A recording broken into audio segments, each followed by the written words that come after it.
Fahuwa awwalul mutakabbirin wa lam yu'azzim man azzamahullah. Iblislah makhluk yang pertama kali dari jenisnya orang-orang sombong dan pertama kali orang yang enggan memuliakan yang dimuliakan oleh Allah. Itu makhluk pertama kali. Kalau Nabi Adam makhluk manusia yang pertama kali dijadikan contoh sebagai orang soleh, sebagai orang berilmu yang harus dimuliakan. Kalau iblis pertama kali makhluk yang memberi contoh buruk, sombong, kemudian menggunakan logikanya, enggan, tidak mau menghormat pada orang yang dimuliakan oleh Allah. Itu iblis pertama kali. Lalu kemudian faturida bir rahmatillah litakabburihi ala hadzal abdi shalih. Akhirnya iblis diusir, dijauhkan dari rahmat Allah. Alasannya apa?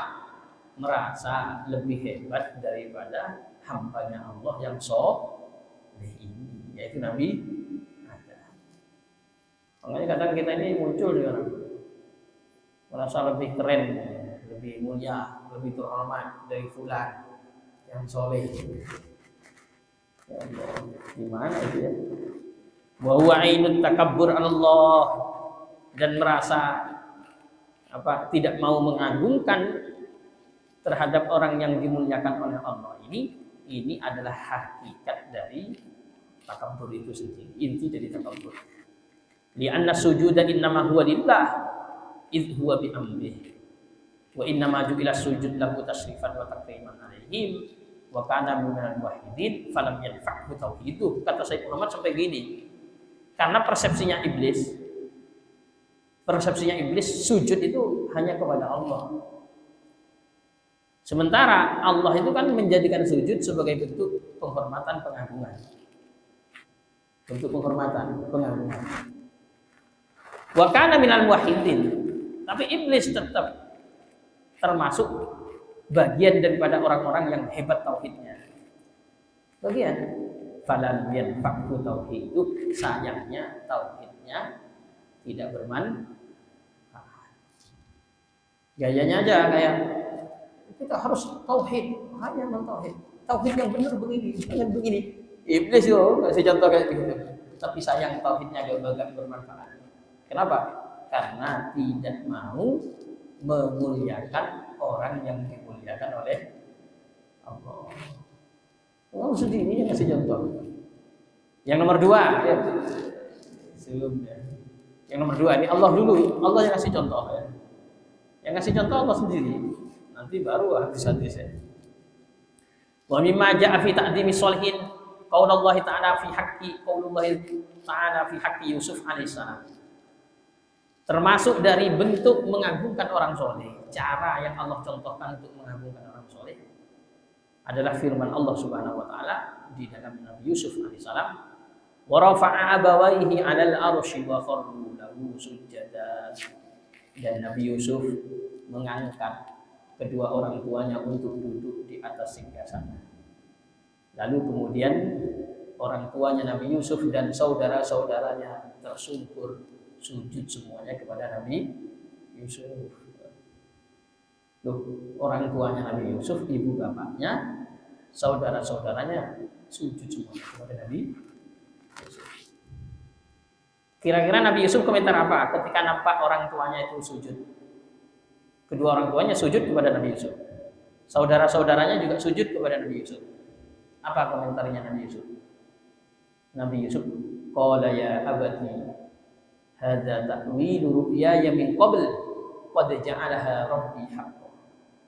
Wahai ayahku Yakub, berarti ini mimpi saya yang dulu itu sama Tuhanku betul-betul dijadikan sebagai kenyataan.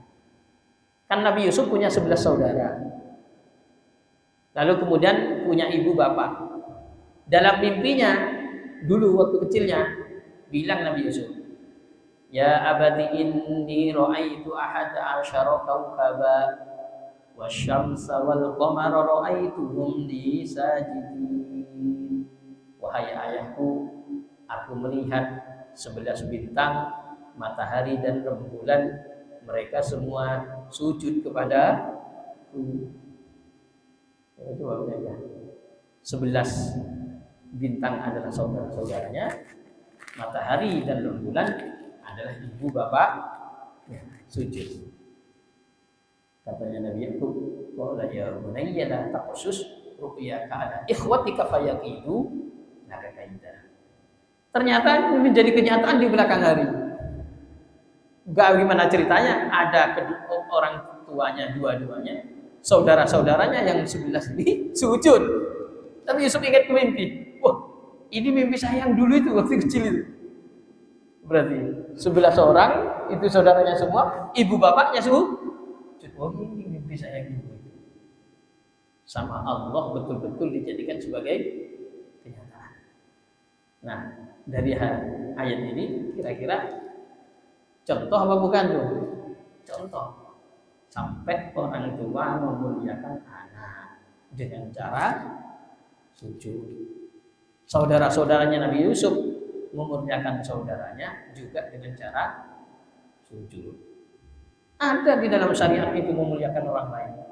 Allah sendiri kasih contoh dalam Al-Quran. Cuma nanti di zamannya Nabi, ketika kita tahu kisahnya Sayyidina Mu'adz Salman Al-Farisi yang ditugaskan oleh Rasulullah, nampak raja-raja Romawi, nampak raja Persia itu, kemudian masyarakatnya, rakyatnya itu kalau ketemu rajanya pada sujud semuanya, lalu dia punya persepsi, raja model kayak gini aja mereka sampai sujud. Berarti yang paling berhak kita ini di antara kita di dunia Islam, harusnya kita ini sujud sama Nabi Muhammad katanya. Mereka aja sujud sama raja. Yang orang-orang gak Islam ini sujud sama raja. Kita di dunia Islam berarti apa? Rasulullah yang paling layak kalau gitu. Kita harus sujud sama Rasulullah. Bener. Balik-baliknya pulang ketemu Rasulullah, nggak cium tangan, nggak apa, langsung ketemu Rasulullah sujud, keningnya ditempelkan di lantai, sementara sujud itu. Kata Rasulullah, apa ini katanya? Apa ini? Cerita Rasulullah waktu kau menugaskan saya dakwah ke sana, saya mendapati raja-raja itu diperlakukan seperti ini, mereka sampai sujud. Akhirnya saya punya berpikir, harusnya engkau lah diperlakukan seperti ini. Apa kata Rasulullah? Kalau saya menghalalkan makhluk sujud ke makhluk di syariatnya Nabi Muhammad, maka pasti yang akan saya suruh adalah seorang istri sujud kepada suami. Cuma masalahnya di syariat ini tidak diperbolehkan lagi makhluk sujud kepada makhluk. Nggak ada syariat sujud makhluk pada makhluk. Kalau dulu iya, sebelum kan syariat ini berubah-ubah. Ya kan, di zamannya Nabi Musa ini diharapkan, di zaman kita enggak. Di zaman ini enggak. Di zamannya Nabi Adam sholatnya ini saja. Di zamannya Nabi Ibrahim sholatnya ini saja. Di zamannya Nabi Musa sholatnya ini saja. Di zamannya Nabi Muhammad syariatnya seperti ini. Itu kan syariat. Ada syar'u man qablana syar'un lana, syariat terdahulu ditetapkan untuk juga kita. Tapi ada beberapa di syariat terdahulu juga tidak diperbolehkan untuk kita. Kan begitu. Ya, kita harus memahami hal seperti ini. Tapi sebuah penghormatan dan pengagungan itu dari dulu memang ada. Nanti kita bagaimana cara Allah mengajarkan kita untuk memuliakan Rasulullah di Quran nanti. Ya. Sudah suruh belum? Ada yang tanya enggak? Kalau enggak ada, ya kalau ada silakan. Nanti kalau enggak ada saya baca bagaimana Allah mengajari kita untuk memuliakan Nabi Muhammad, beberapa ayat.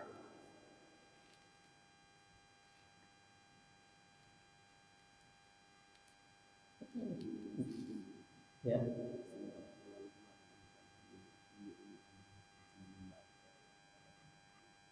Memuliakan orang tua.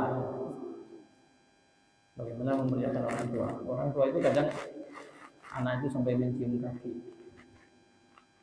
Ada yang nunduk-nunduk. Itu kadang dibahas. Boleh nggak sama orang tua di kakinya cium-cium baik. Ingat loh ya, yang diharamkan itu sujud kepada makhluk. Bukan diharamkan mencium kaki. Bedakan antara mencium sama sujud. Kalau sujud minimal sajadah wajhi ini latih sujud itu meletakkan kening ke lantai minimal. Yang sempurna umirtu an asjuda ala sab'ati a'dzum. Saya ini kata Rasulullah diperintahkan sujud di atas 7 anggota. Itu bentuk sujud yang paling sempurna. Minimal orang sujud itu menyentuhkan kening ke lantai. Kalau ada orang bukan menyentuhkan kening ke lantai, cuma kakinya orang diciumi, mungkin pahanya diciumi, lututnya diciumi, dadanya diciumi, itu ya tetap bukan sujud, hanya mencium.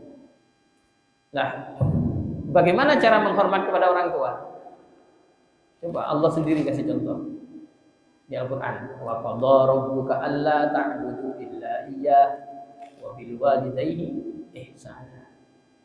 Dalam Al-Quran, wahfid lahuma janahad dzulli minar rahmati wa qur rabbirhamhuma kama rabbayani shaghira. Kata Allah, kamu rendahkan kedua sayapmu di hadapan orang tua sebagai bentuk apa?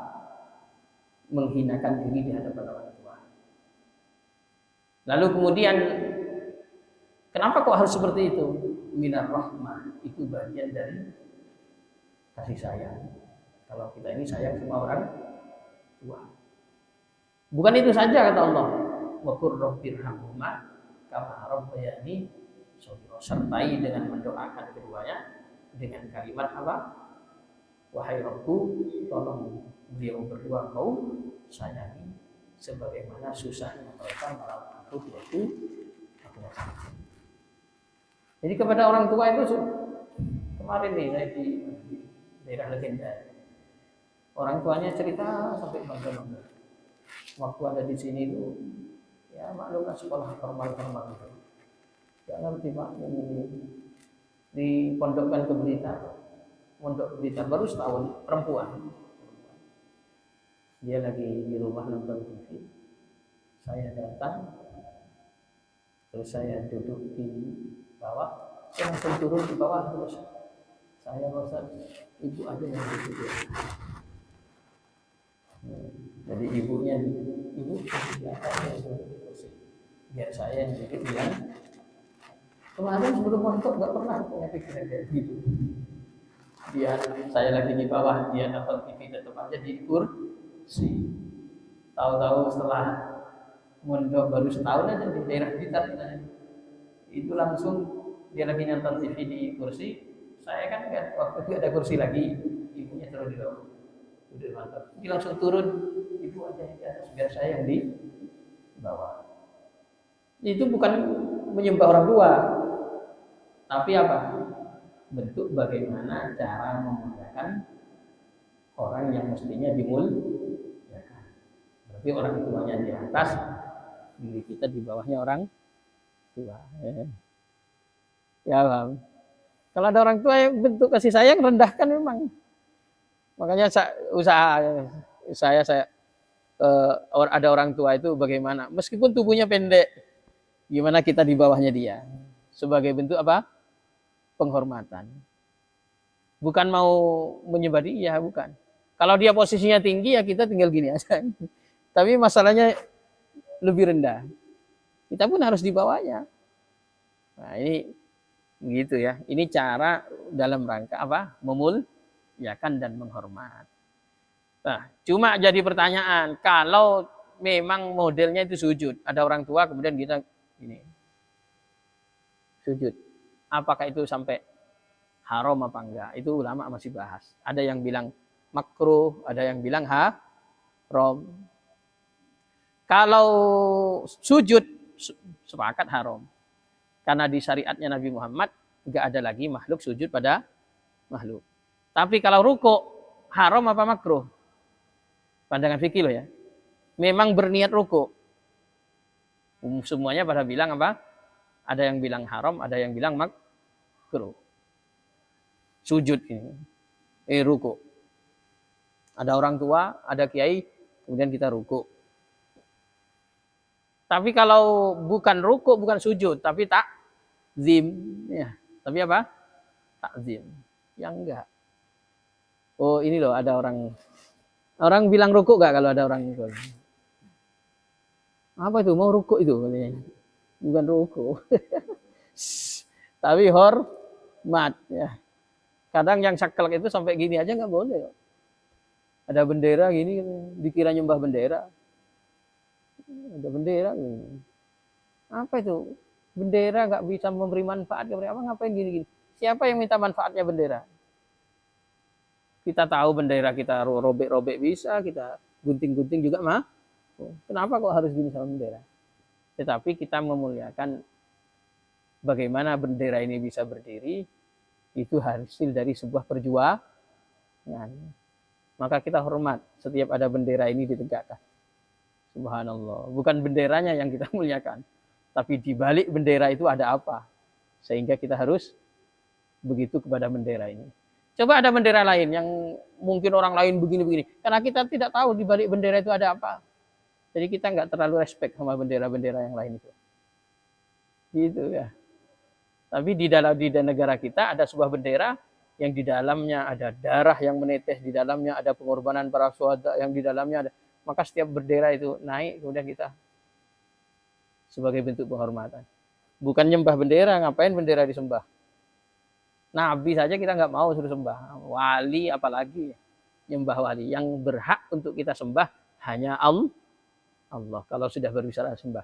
Tapi kalau berbicara siapa saja yang berhak untuk dihormati, orang-orang yang dihormati oleh Allah dimuliakan karena ilmunya, orang yang dihormati dimuliakan oleh Allah karena dia ditetapkan sebagai walinya, sebagai nabinya, maka itulah yang perlu kita muliakan dan kita hormati. Adapun caranya sudah dicontohkan dalam syariat. Nah, nanti kita baca Rasulullah. Rasulullah itu dalam Quran sendiri. Rasul mengeraskan suara saja nggak boleh di depan Rasulullah. Dulu ada bilang, ya Rasulullah. Quran langsung turun. La tarfa'u aswatakum fawqa sautin Nabi. Jangan berani-berani meninggikan suaramu melebihi suaranya Nabi. Ya subhanallah. Jadi sahabat enggak ada, ya Rasulullah.